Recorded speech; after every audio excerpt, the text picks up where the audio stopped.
Hiya. In this video I'm going to be changing the gaskets and seals in the turbo, and while that is off I'm going to be changing the exhaust manifold, which seems to be a common issue on these from cracking. They're a two-piece cast manifold, so they tend to crack either around the welds or on the edges. So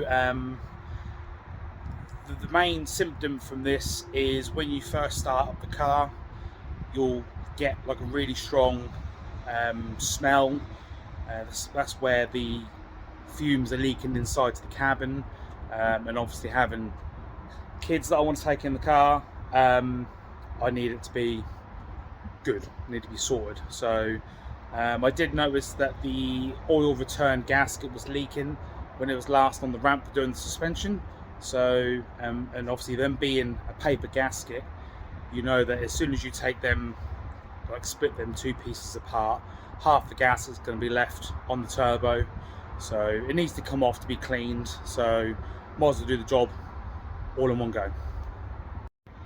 A shout out to a YouTuber called Sebastian for a video. He done a very short run through of doing the change. There isn't much information on YouTube about doing this, so big thank you to him for the tips and tricks. It's not a job that I'm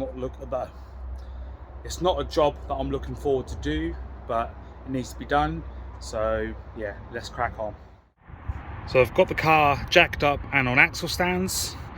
You don't need much access underneath. You don't need it up in the air. Obviously if you've got a ramp, that's much easier, but you can do it on the floor with axle stands. So under tray's been removed, ready to get access to the exhaust and the catalytic converter. The engine cover's been removed. I've removed the studs at the back because I don't want to be leaning on them. Found that out the hard way when I was doing the fuel filter. So I'll probably just remove, I can't remove that one. Remove this other one just in case. So yeah, it's quite hidden at the back. Quite a few bits and pieces that you need to remove. So we'll go through it as and when. So to begin with, I'll get underneath the car and let's get this exhaust dropped and cap removed. So yeah, you can see that the oil return has been leaking for some time. So there's your catalytic converter. So we'll be removing the two bolts with the springs to begin with, and there's also one bolt holding to the bracket that's attached to the side of the engine just above the sump.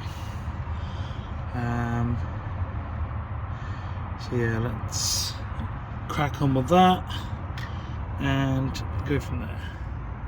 So with the exhaust now removed, I did remove the bracket for the second of the 214s.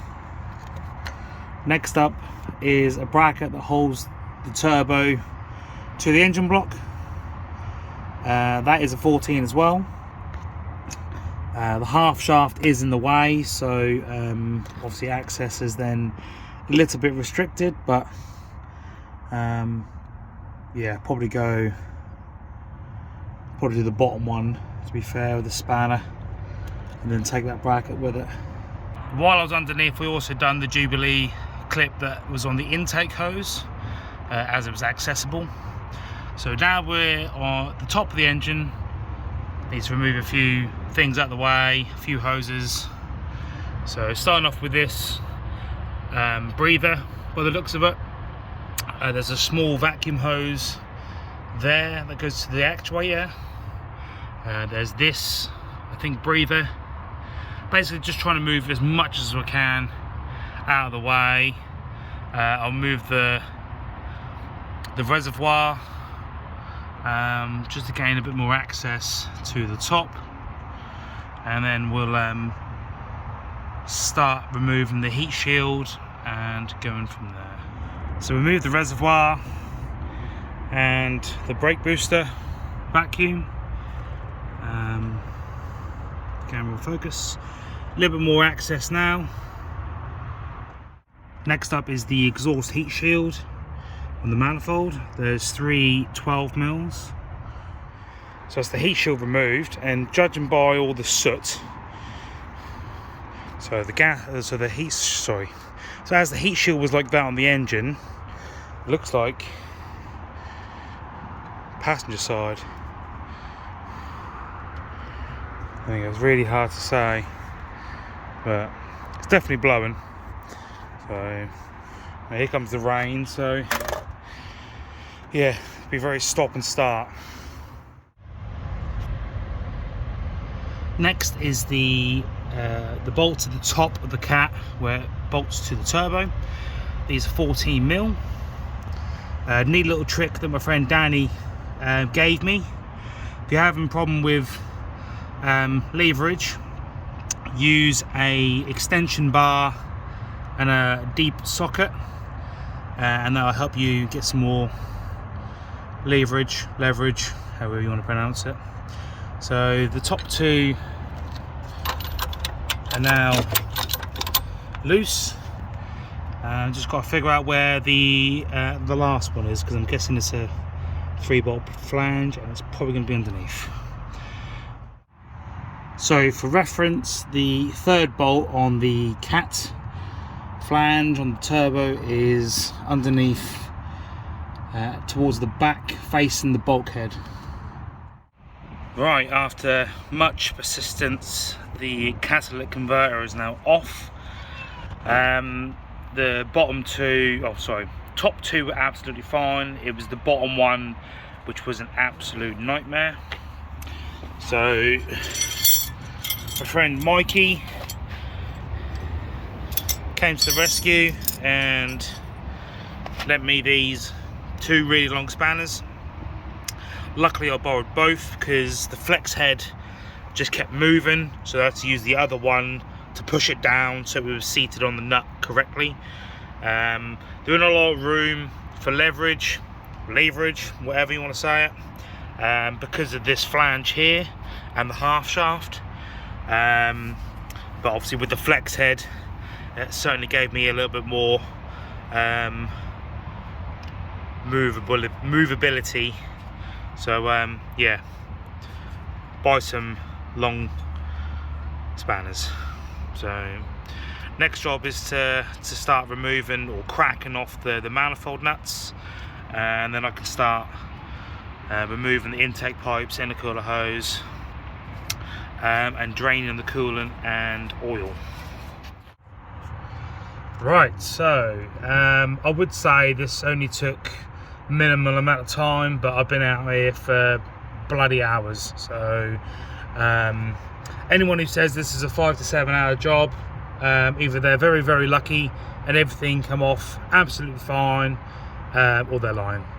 This is an absolute nightmare, as Sebastian said in his video, and he'd removed the manifold in about 2.5 hours. So yeah, he's very lucky. It's either that or I just don't know what I'm doing. Anyway, so the manifold nuts are all cracked off, loosened. I did do 2 of them up at the top, just to stop the manifold and turbo moving too much when I'm trying to remove the turbo.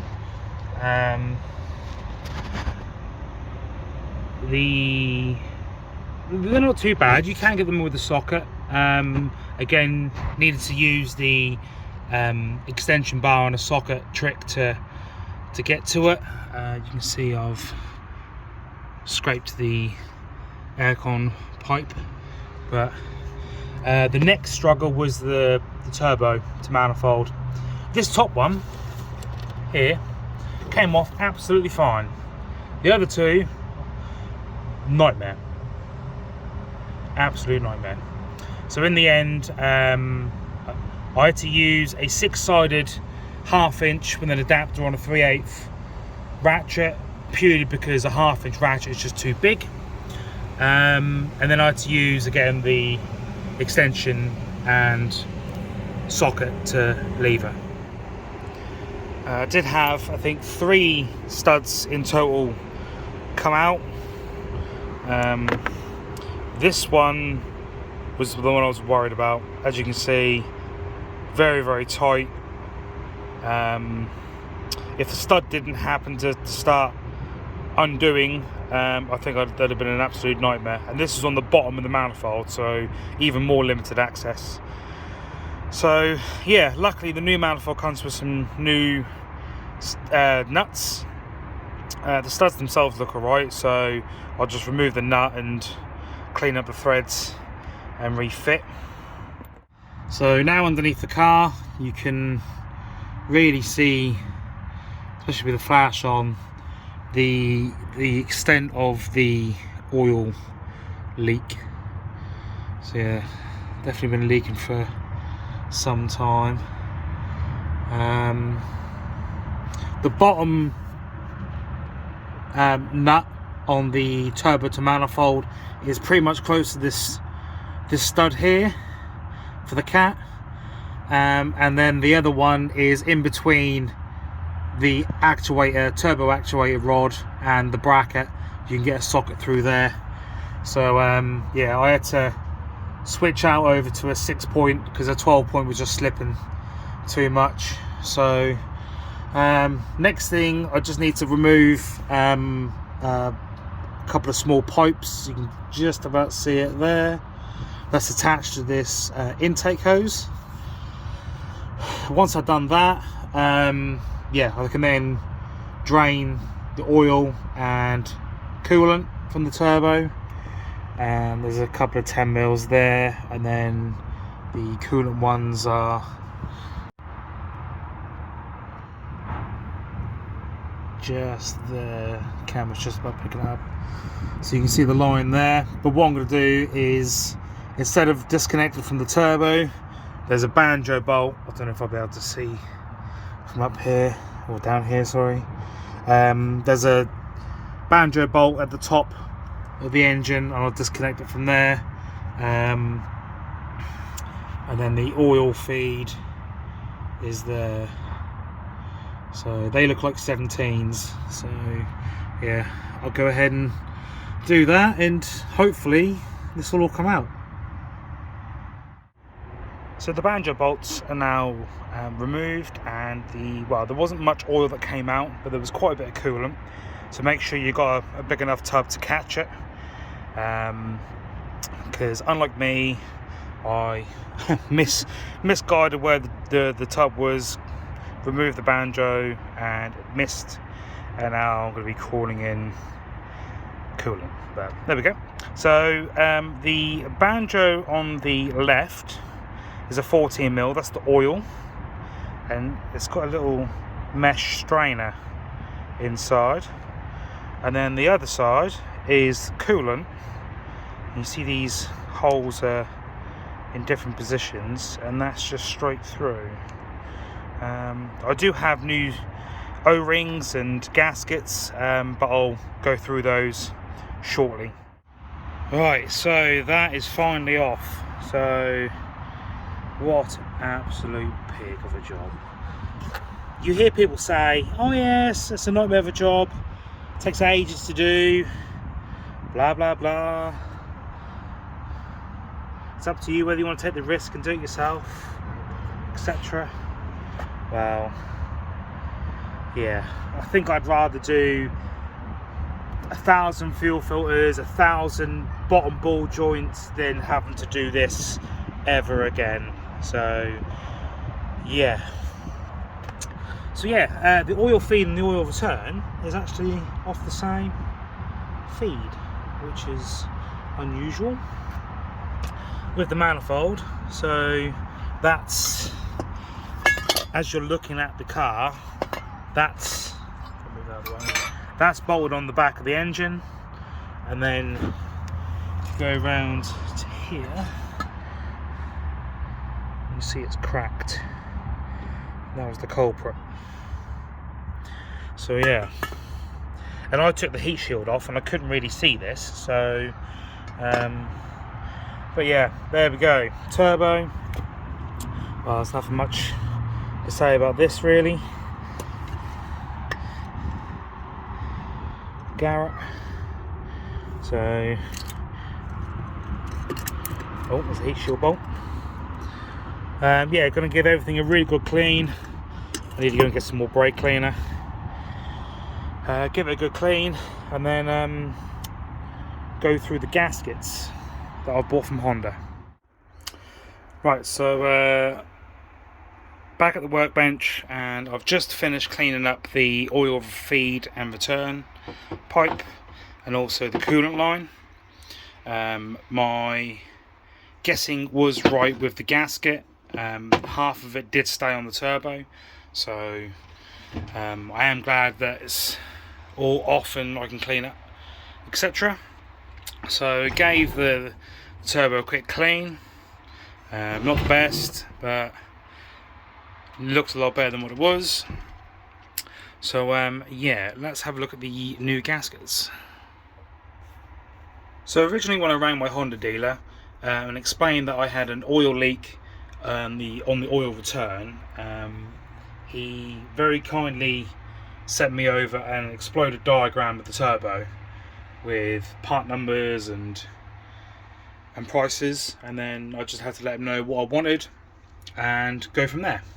So everything was in stock in the UK apart from this one here. So starting from the top, we have the oil feed return flange that goes onto the turbo. You then got the oil return that goes to the sump, and then the two copper washers for the banjo. You then got turbo to manifold gasket. This is a multi-layer. I think you can just about see that. I think there's like 8 or so layers. That one is, so this one is the turbo to exhaust elbow, which you can see there, but I didn't split that in the end, so it's not blowing. There was no soot around it, so yeah, I might leave that, but yeah, I don't know, I'll decide. And then working down here, you got the coolant line. So that's the gasket that goes between the hard line and the turbo, and then copper washers, aluminium washers that go on the banjo, and then this round sealing gasket goes on there, so goes on the cap. Again, I don't know if I needed it, but yeah. So being in the trade myself, I managed to get 5% discount, and in total, if I just grab the invoice, this lot cost me $96.42 including the VAT. So yes, it is a bit pricey for some gaskets, but you can get them online and eBay. But I noticed that the prices do jump up quite a lot. Like this one, it was £2.42 I think from Honda. On eBay it was like £16 from memory, so quite a hike in price. So yeah, let's assemble the hard lines, and then it should all be good to go back on the car. But I'm going to call it a night after this. It's been a very long day, and I'll carry on in the morning. So there's little jobs like the nut seizing onto the stud, and then the whole stud coming out is just setbacks that you don't really need. So yeah, thought I'll do a quick explanation in case anyone didn't know. This might be the best way, might be the worst way. There could be better ways, but this has always worked for me. So with another nut on the other side of the stud, tighten it so it stops. So then the shank, I suppose you could say, in the middle stops it from going up anymore. I then tighten the nut further because we know that this thread is clean, and then from here I then use a die So these manifold studs are M12 or 1.25. In case you need to buy some more, or damage one, or need new manifold nuts, then it's up to you. So yeah, I'll run a die all the way down to the top of the nut, and then that way I should then be able to remove the nut cleanly, and then that way we know that there's no contaminants in the thread or corrosion or anything like that. So, and then once that's done, I've been putting some locking grips on the end here, making sure I don't damage the thread, and then use a spanner to undo the other nut. So this is the replacement manifold I got off eBay. I managed to get this when eBay had one of their discount weekends, and I think I paid £72 or so. I think they're normally about £85, £90, so even still, that's still a decent price. So a lot of people on the owners club have fitted these. So it comes with a manifold to head gasket. You've got replacement copper nuts, studs, and then manifold turbo gasket, but I'll be using the genuine one instead. So yeah, I believe everything's now ready to go. Let's refit them studs and get this manifold on. Right, that is the manifold finally on. I don't often swear on YouTube, but what a shit show that was. So managed to get the nuts off the studs, and then I tried to put the studs back in with the 2-nut method, and then the nuts would jam, so then I take all the studs out again, and then I probably spent all morning messing around with that. Yeah, what a crap job. So finally got the manifold in. Time to mount the turbo and plumb in the oil and coolant lines, intake hoses, and then wrestle with the cat again. So now I've got the turbo mounted. There was a struggle. I tried to do it from underneath, but it's just too heavy after a while. Made the mistake of fitting the oil and coolant lines, well, mainly the oil lines, prior. Much easier if you fit them afterwards, because it's all accessible underneath. So intake hoses are now fitted. Now I've started to plumb in the coolant and the breathers. Just got to move the clamps over, tighten up the jubilees. Now I just need to go underneath and fit the new copper washers on the banjos, and also the gasket for the oil return. I need to find a couple of nuts for the studs for the oil return, because I've displaced them and it's chucking down with rain. Well, it has been all day, and I can't find them. So yeah, slow progress. Right, so a little update. It just took me 2.5 hours to put this oil feed back on. You're probably wondering, why on earth did it take that long to do? Well, I don't know whether I bent it trying to get the turbo on, because I obviously had it attached, which is more than likely. I don't know if the manifold is sitting at a slightly different position, but it just would not line up. And I've bent it, tried it on, nope, doesn't fit, removed it, rebent it, tried it on, no. And like I said, this took the good part of 2.5 hours to adjust, get right. And something so simple just shouldn't be such a ball ache. It really has been. So anyway, banjo is on with new copper washers, even though I've dropped one somewhere.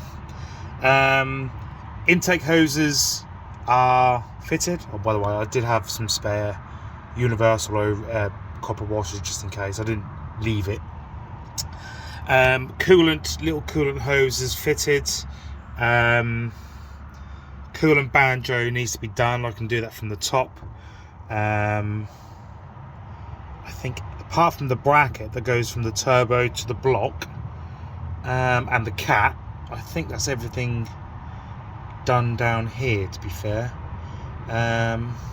So yeah, I'll do the banjo, coolant banjo, and then I'll get back underneath and fit the cat. What I might do is start the car with the cat fitted. I know it's going to be loud, but at least I can check for any leaks before finalising the exhaust and whatnot. I had a slight delay with getting the car back together after running the car to check for any leaks. I got underneath the car and there was a pool of about, I don't know, 6 inches wide of oil, and I think I found the culprit. So this gasket isn't exactly flat, if this can focus.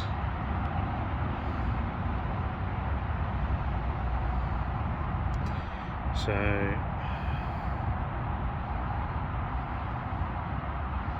yeah, so I had to wait a couple of days from Honda to get some replacements, but now I've got the new one on. I think you can see where the bolt, I was trying to get the bolt to line up, but these are a crush gasket, so you can only use these the once. I don't know whether I had the crush part on the correct way, I'm not too sure, but yeah, it's all sorted now. So here's a quick clip, checking to see if it's all okay, and yeah, finally get it back together.